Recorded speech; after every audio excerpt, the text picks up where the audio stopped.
ancient word from Matthew 6, verses 19 to 21, for the New Revised Standard Version Updated Edition. Do not store up for yourselves treasures on earth, where moth and rust consume and where thieves break in and steal. But store up for yourselves treasures in heaven, where neither moth nor rust consumes, and where thieves do not break in and steal. For where your treasure is, there your heart will be also. Temporary word. Blessing the Fragments by Jan Richardson. Cup your hands together and you will see the shape the blessing wants to take. Basket, bowl, vessel.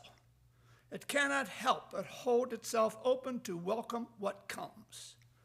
This blessing knows the secret of the fragments that find their way into its keeping, the wholeness that may hide in what has been left behind, the persistence of plenty where there seemed only lack.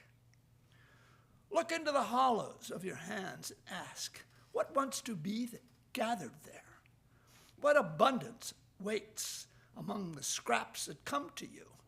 What feast will offer itself from the fragments that remain? Herein the readings for today.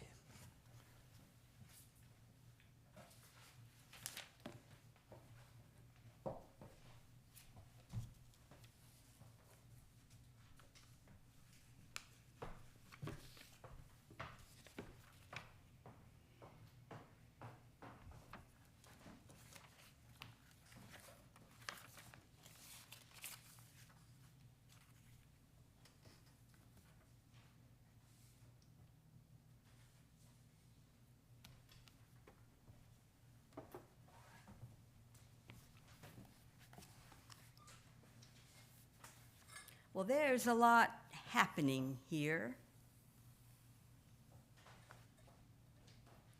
I mean, the big thing, of course, is Pride Month, right? I mean, I've got my rainbow stole, and yesterday Bob and I had the great gift of heading down to the plaza for the Mill Valley Pride kickoff party. That's the big thing this month.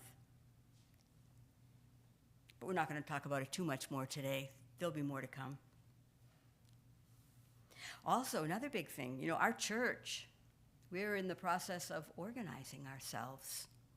As we do every week, we gather and we make a little cluster, whoever can be here. We sing and we dance a little, sun and moon and so on. We listen, we read, we study, and today we'll celebrate communion. It's kind of a practical time of year.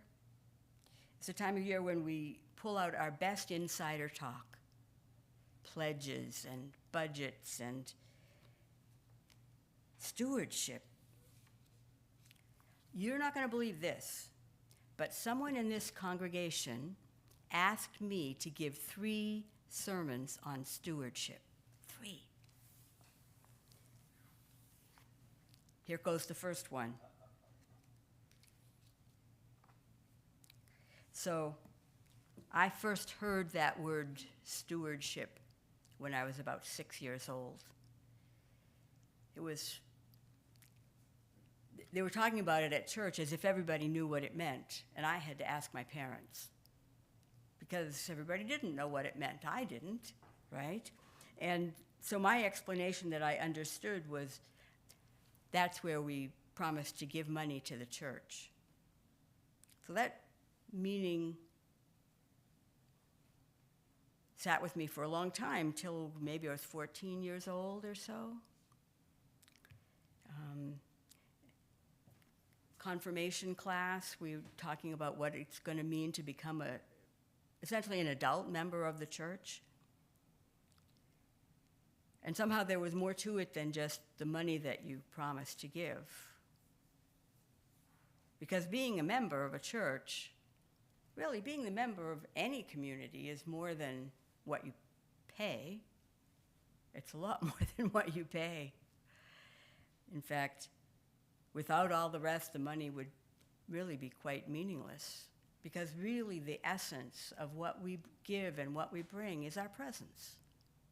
It's our participation. It's our attention to the community, to the ideas that we share, the beliefs, the convictions, the hopes, the dreams.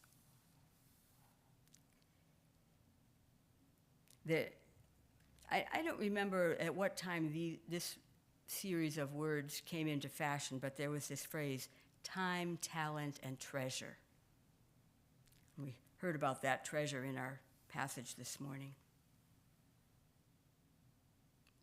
But, I've noticed that in this congregation, much of the year, we don't talk very deliberately about how we do things and why we do things the way we do them, except perhaps in a board meeting or a congregational life team meeting or one-on-one. And when we have our stewardship season, what some churches might call the stewardship season, we really do focus primarily on the budget.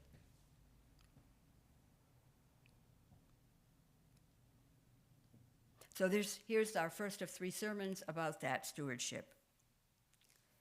The theme today is condensed matter particle physics. Yeah. One of our members, Sharon, has a grandson who's about to begin graduate school studying condensed matter particle physics at UC Davis. And I love this little bit about the program at Davis. It's called, I'm sure they chose this title because of its acronym, the Davis Research in Exotic and Advanced Materials, which comes down to DREAM. I love that. And they believe, here's what they believe there, that a collaborative environment provides the best way to unravel the marvels of nature. And I think, maybe we're a laboratory here too, unraveling the marvels of nature, the universe, the spirit. I don't know, what's our laboratory studying? But this field of experimental condensed matter physics is a big field. I learned this week that 1/3 of physicists fall into this category. 1/3 of them.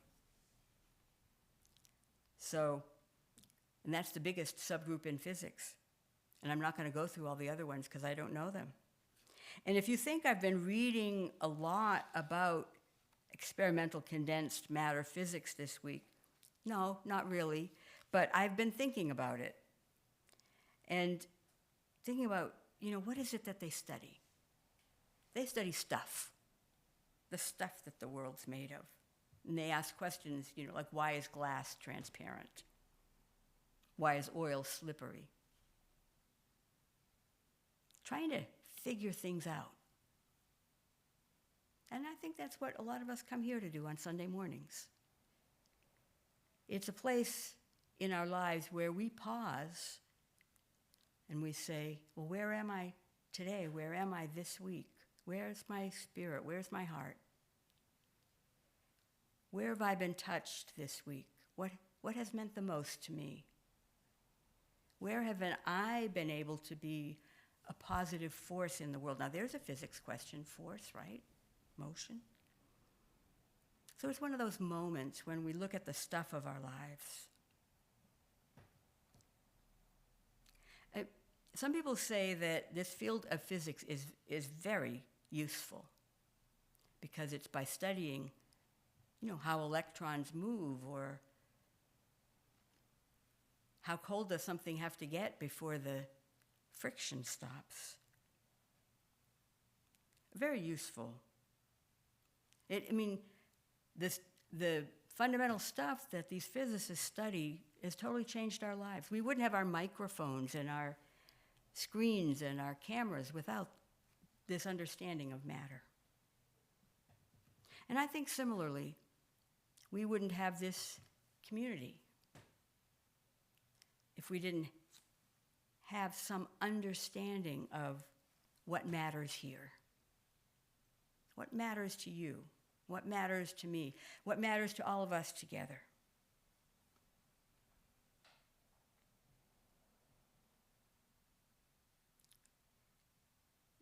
Condensed matter particle physics can go pretty deep in terms of understanding the essence of things. A lot of new ideas have come from the kinds of questions and experiments they conduct. And yet it's different from, sometimes we have this idea that what science does is it takes everything apart to the little bits and thinks that by understanding how these little pieces fit together, that we're going to understand the world. But this field reminds us that we've got to look at the big picture. You can't just look at the element that makes glass. You've got to see if you can figure out that transparency. You've got to have the glass there and look at the glass to study that transparency. And I think that's the same with us, that sometimes I'm tempted to try to understand the details of a particular text and say, well, what does heaven really mean? What does it mean to store up treasures in heaven? But I think the big picture of this passage and of this moment as we think about stewardship is remembering that it's really about how we are together. The big picture. Because if it was just adding up numbers on a spreadsheet, it wouldn't be very compelling to very many of us. But we know that when we stand back and look at the budget and how we can allocate the money that we do have, we can start to see what are the dreams that we have for this community and for how this community contributes to the world. So I was wondering, what if we weren't called the community church? Church, from the outside, it sounds like something fixed. It sounds like a building where people believe certain things and do certain things and act certain ways. And there's something about this community church. From the beginning, they expressed an interest in science and the methods of science and the inquiries of science. And integrating all the new understandings that were coming our way into the understanding of the life of the Spirit. So what if we weren't the community church? What if we were the community laboratory? What if we saw ourselves that way?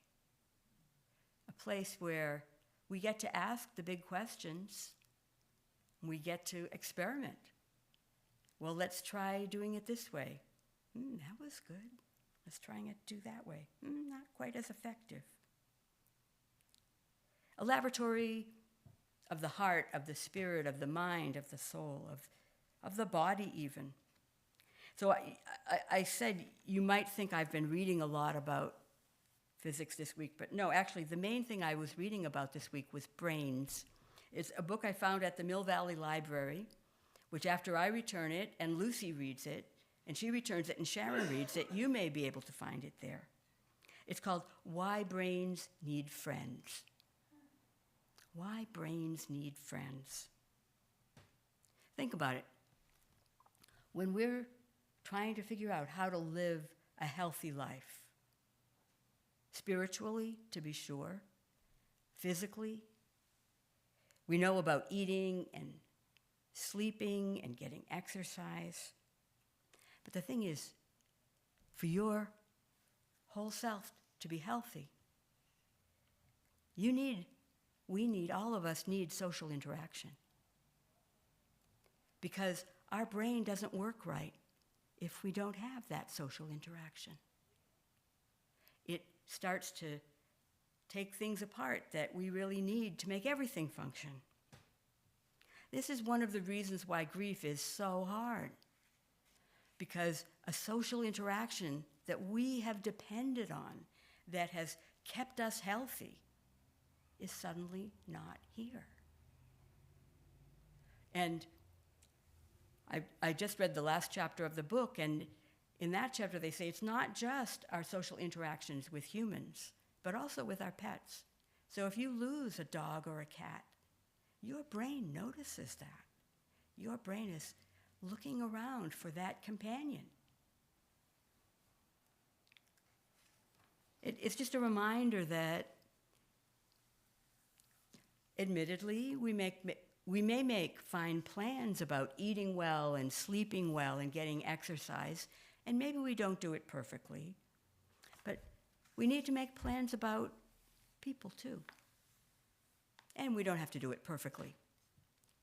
But the ways that we gather, the ways that we interact, the ways that we listen to each other, the ways that we are listened to, the ways that we explore ideas together.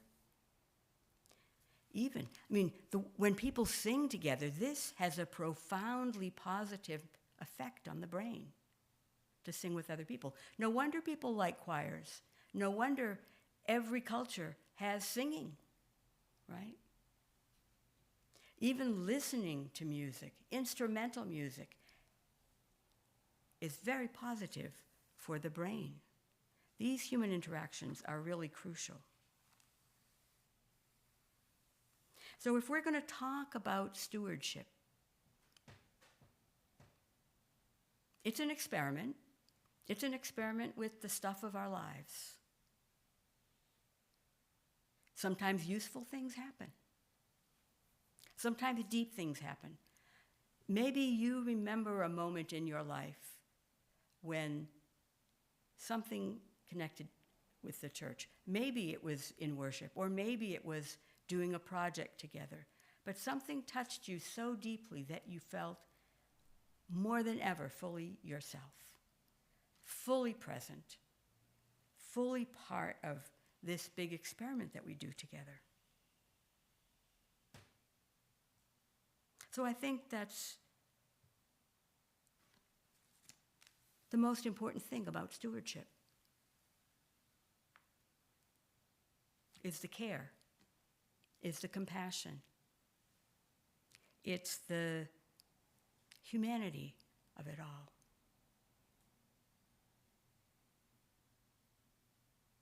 Well, that's the end of our first lesson in condensed matter particle physics. There'll be more. There is more to say.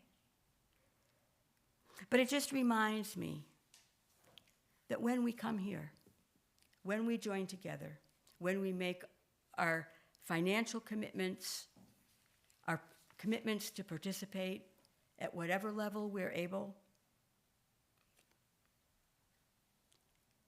this is when we dream. Yeah, this is when we dream. Amen.